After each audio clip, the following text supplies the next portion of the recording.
them in, it'll put them on a Windows, again it is a Windows file share, a Samba file share, the results of your build, your WAR file, your EA file, so you can stage it to somewhere else. As part of your Ant build script or your Maven build script, you could obviously deploy that WAR or EA file yourself to a server, but by default we just copy it somewhere so you've got an archive of it.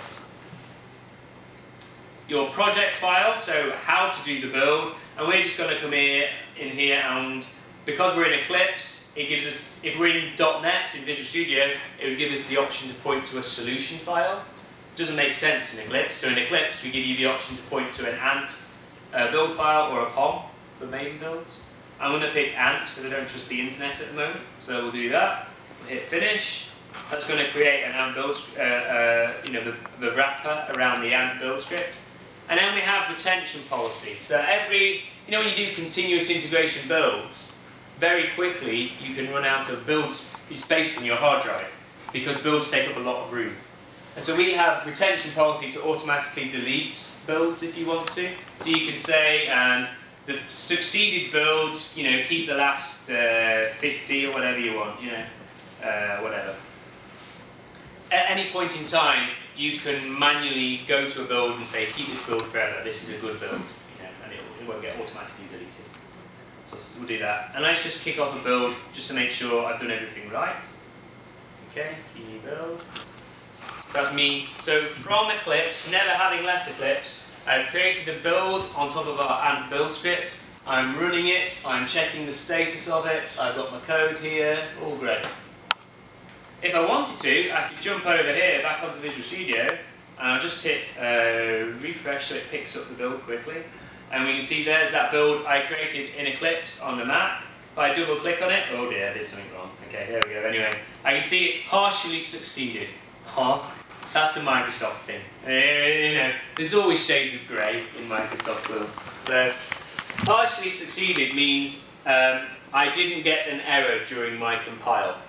So in this case, I think I did something wrong and it didn't actually get as far as compiling. But let's have a look. Oh, well, there we go. TFS. Oh, I did my drop location wrong. Sorry about that. That's, let me see. I can see the error here. If I want to, I can go here and do zooming and zoom in and show you the error. But details, the network name cannot be found. So I just need to quickly remember what my drop location should have been.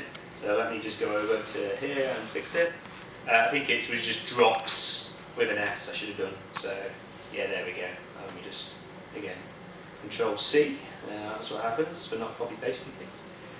Edit build definition, build defaults, Control V. Drops. See if that works. Okay, this doesn't work, just move on. Okay, so that's the build running. Again, I could have gone in here in Eclipse and seen what the build results were, hopefully, once that wakes up. But I can go over here into Visual Studio again as well if I wanted to. There's my build in progress, and I can actually watch, again, this is from Visual Studio, I'm watching a build run that I did over on the Mac world in Java, blah blah blah. It's crazy. It's a whole new world. Okay. While that's running, just some other quick features. Why is that not connecting to it? Anyway, well, you have the ability to do queries. You can, customize your queries. So if you want to see all work items assigned to me that were created after June, you can. Blah blah blah. It's a query editor. It's full rich functionality you'd expect. We also have a notion of check-in policies. A check-in policy is a piece of code that runs client-side, that validates every single check-in. It's an event hook. And you can customize those. I have this one switched on at the moment, which is to say that we want to have a comment with every check-in. But I can come in and add some more, for instance, that there are no build errors in Eclipse, for example. Or that my check-in is associated with a work item. So I get the traceability between check-ins and bugs or tasks or whatever. So, okay, that one succeeded. Yes, sir? Can you control those policies from a central location? Yes. the administrator controls those, and then they're applied across everybody in the team. So, but because I'm the administrator, I can come in here and just add one. So here you can see in Visual Studio, here's my ant. I've got my ant warnings. I can look and I can get my ant log file. I can also, look at this, here's my JUnit test results. I ran 11 JUnit tests, and from Visual Studio, I can go in and look at my JUnit test results and get any stat trace or anything like that. It's basically, and obviously vice versa. Okay, all good. Fantastic. One other thing I quickly wanted to show you is if I make this a gated check-in. So we have check-in policies which allow you to configure the what happens before a check-in. They're good, but they're annoying because they run before every check-in. You want developers to check in code. Equally, you don't want developers to break builds, because if you've checked in code that broke the build, great, I know you broke the build, that doesn't help me. If I do a get latest, the code doesn't work. What would be great is if we can prevent broken builds ever happening. So we have a feature called gated check-in, which I'll just enable. This now says, before you do a check-in, take my code, shelve it on the server, store it as a shelve set, get the latest code from the branch, put it on a build server, merge it with my shelve set, run a build, then whatever Ant says, if Ant says that is a good build, or Maven says that is a good build, it's a good build, check it in on my behalf. And that way you never have to have a broke build. Exactly. What happens if your shelf cannot be merged? Then it's very rare that that happens because you're doing it, because it actually takes the version of the code that you did the build from, so normally it works, but if it can't, then you get a merge error, and you can unshelve the changes, resolve your merge, and then check it in again, and keep the whole process up. So if I just quickly, just to show you that, I'll come in here, and when I'm, bonjour tout le monde, we'll just put some comments in there, blah blah blah blah blah. There we go, do a comment, hit check in, I'll better put a comment in, okay, a meaningful comment, there we go.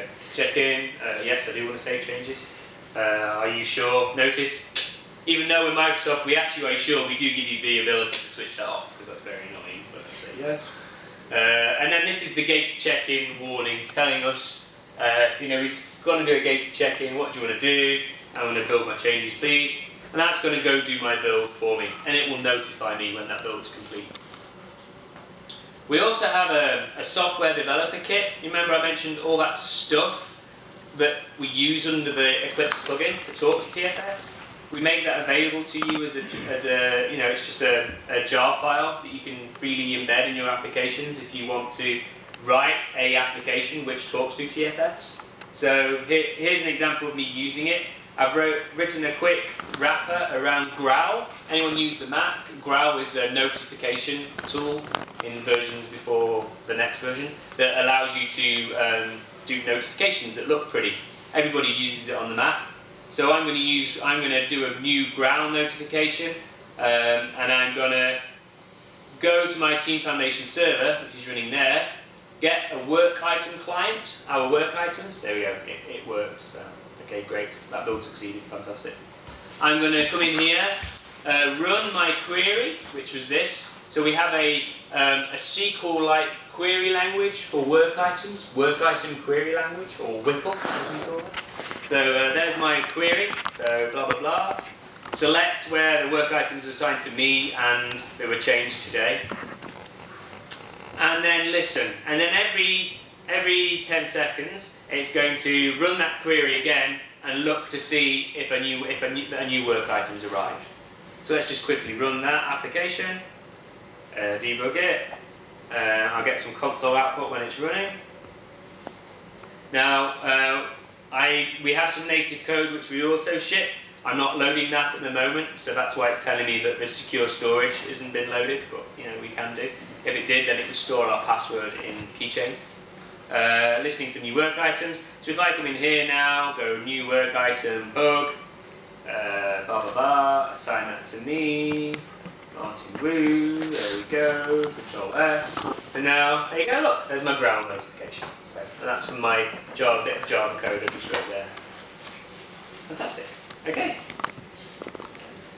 So,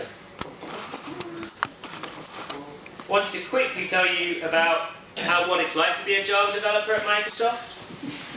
Well, you're losing your hand. Yeah, exactly. I just don't get invited to anyone's parties. The Eclipse guys hate me and the Java guys. So we use TFS ourselves, obviously, to do all of our stuff.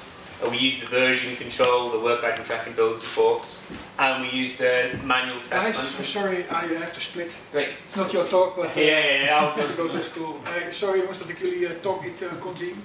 Volgende keer. We use, remember I mentioned all those work items, they're completely customizable. We use one that ships out of the box called Agile based. We run Scrum in our team on top of that process. We do have a Scrum template that's very strict Scrum, you know, by the book Scrum, but we're not quite by the book because, well, I live in Ireland and the rest of the team live in North Carolina, so it gets hard to be in the same room. So we do things slightly similar. We run, we have a full suite of JUnit unit tests. We do a lot of test automation. So we have unit tests and then we have integration tests, which drive our Eclipse application using SWTbot and JUnit tests over SWTbot to actually test. Click this button, does it work? Because obviously, when you support all those platforms that we support, it takes a long time to go through and test it. So we try and automate as much testing as we can. We use Eclipse for code coverage to try and make sure our code coverage continuously increases, which is a good thing.